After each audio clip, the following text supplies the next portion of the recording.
During his discussion with Gary, Stephen caught sight of a woman who looked vaguely familiar to him, but he thought nothing of it until he saw her walking towards their table.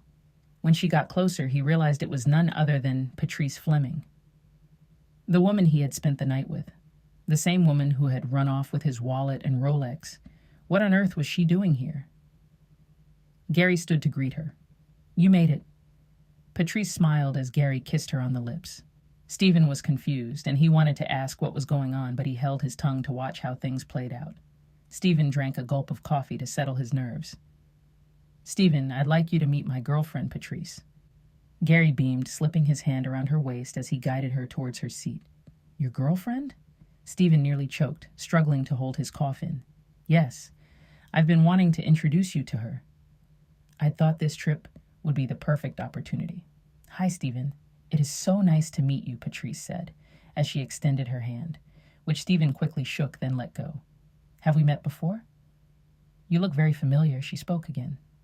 "No, I don't believe we've ever met." Stephen closed his eyes. He hoped when he opened them, Patrice would be gone. Dang. It was to no avail.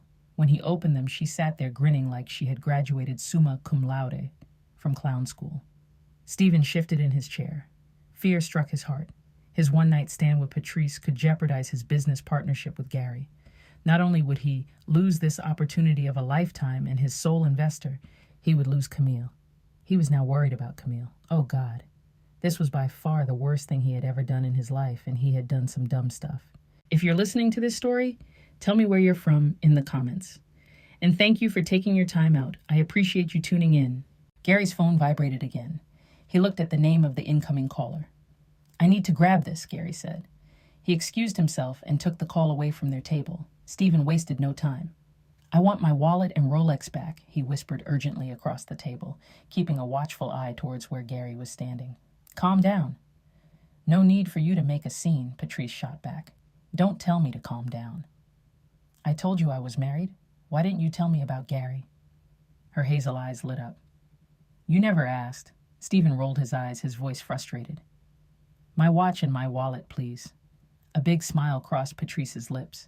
She reached into her purse, never taking her eyes off Stephen. She laid the Rolex and wallet on the table in front of him. Stephen quickly grabbed them before stuffing them inside the pocket of his suit jacket.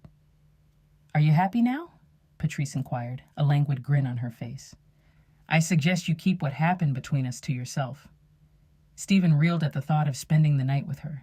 His insides screamed how badly he had messed up this time. "Are you worried, Stephen?" Patrice smiled curtly. Stephen looked viciously into the eyes of the woman who could now cause his downfall. He prayed in his heart and swore that if God helped him out of this dilemma he got himself into, he would never cheat on Camille again. "Let me say this. There is no need to hurt Gary or my wife. We made a terrible mistake." Patrice nodded. "Are we clear?" he asked. Patrice gave him a long look before she said, "Crystal clear." 2 months later, Stephen entered his office, sat in his chair, and looked through his phone until he located her number and dialed it.